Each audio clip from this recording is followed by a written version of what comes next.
I'm going to show you how to shoot a basketball for beginners. So the first thing you'll want to do is actually get rid of the hoop. Now I know that might sound weird, but the reason you want to do this is so you can make sure that you've got your form right.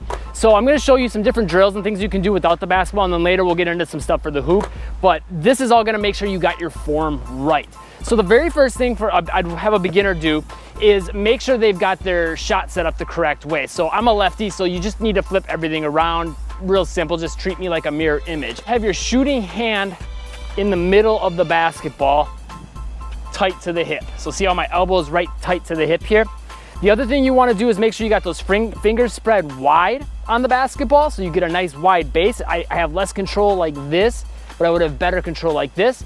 And then my other hand, I would want to have on the side, possibly even slightly in front of the basketball. The reason for that is that will prevent having this hand become one of the shooting hands. This is just your guide hand. If I have this hand behind, I might end up flicking with that thumb or pushing with this hand or pushing the ball sideways, and that'll throw your shot off and make it so you're less consistent. There are some players that have a slight thumb flick that can get away with it and still be consistent, but it's better to eliminate any extra things if possible and have mainly the shooting hand be the hand that's doing the shooting. This hand's just help getting the basketball up there. The other thing you really need to pay attention to is your feet and your legs. So that's something that often gets overlooked when it comes to shooting. Typically, you want to keep your heels off the ground a little bit so you get a little spring into your shot. You want to have your hips loaded so you don't have to come all the way down here, but about a quarter squat here is a good position. And you want to have your feet apart. Some people like to have a little bit wider than shoulder. Some people like shoulder width. Some people like a little narrower, but you don't want to be here and you don't want to be here. You want to be somewhere within that range of shoulder width apart. The other thing you want to pay attention to is that you got your toes kind of pointing to the basket. Usually what you'll end up seeing is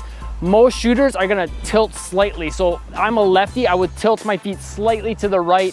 Righties will typically tilt slightly to the left, or sometimes you'll see players bring that shooting side foot slightly forward, not really far forward, and we're not doing a really big turn, just slightly. That'll help make it easier to keep that elbow in like we talked about earlier and have that shot aligned with the hip, the foot, and the arm. You want this whole side to be aligned. A simple drill to make sure you've got this down is do one dribble and then just simply pause in that start position to make sure you got that right. Especially pay attention when your non-shooting hand is doing the dribble to make sure you're pulling it across to that shooting hand side. And then after working on a regular dribble with the left hand and the right hand, just work on a basic crossover. Do about 10-20 repetitions dribbling right hand, left hand, crossover left, and crossover right. So once you got those elements right, that we're ready to start talking about the actual release of the shot.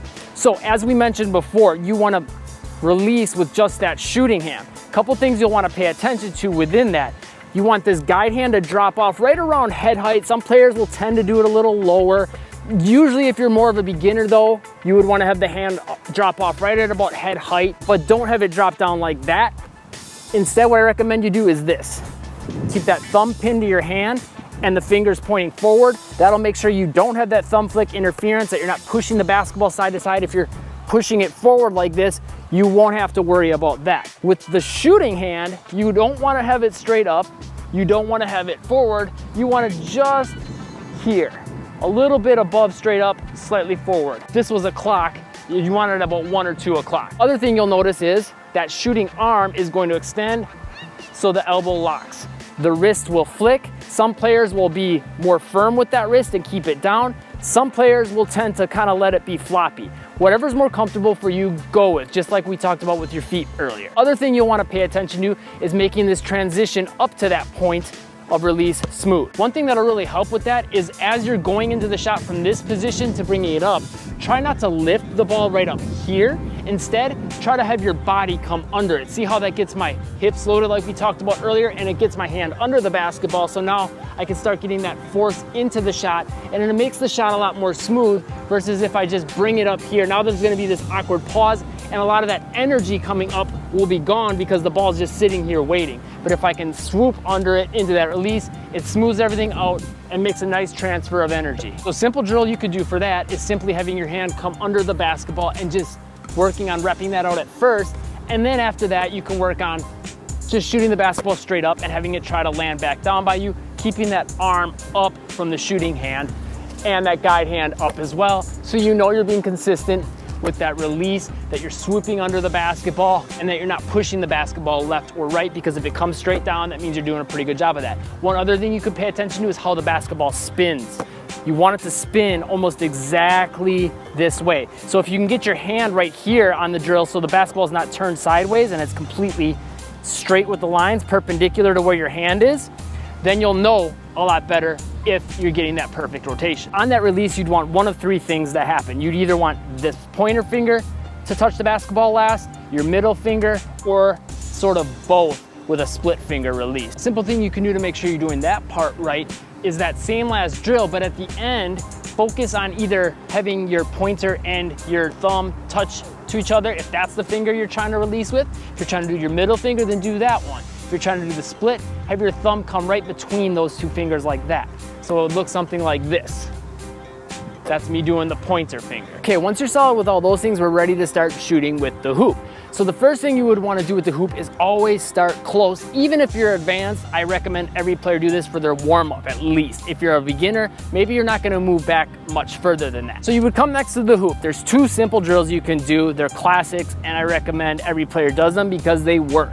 The first is that do one hand form shooting. This will make sure you're not having any of those guide hand interference issues and that you're getting the power from the shooting hand, you get the touch and the feel with that hand, and you'll get that release feeling right. So you would simply have your hand here like this under the basketball, and you would just rotate it under. So you have to really make sure, especially if you're a younger player, that you might not have the biggest hand, so it might fall off your hand if you're not doing a good job of bending this wrist back. So this comes back to that part where I talked about swooping your hand under. Notice how that wrist comes back. This is gonna start to make sure that's a habit. Pick out a tiny target on the rim. I will link you to a video at the end on exactly what you should aim for, and it'll help you make a lot more shots instantly. But starting like this, putting that shot right in. The goal should be try to make it nothing but net. And the next drill you would want to do is the exact same thing. The only difference is you're going to have both hands on the basketball, paying attention to, like we did earlier, that guide hand is doing what it's supposed to do. Just like that. Once you've got a bunch of repetitions in close to the hoop, you can start stepping back a little further, possibly all the way out to the free throw line. Just make sure you get plenty of repetitions at each spot, because if you don't, that form might start getting weird. If you're back here and you're not comfortable with the shot, you don't have the power and the consistency with your shot, you might start throwing the basketball more, which isn't what we want to do. Here's the video on what you should aim for when you shoot. That video will help thousands of players. I'm sure it'll help you too. Be sure to check it out. And if you click the top link in the description, I actually got a full free shooting workout for you. That's also helped thousands of players. Might as well grab that while you're at it. If the video helped, hit the like button, and I'll see you in that video and the free workout next.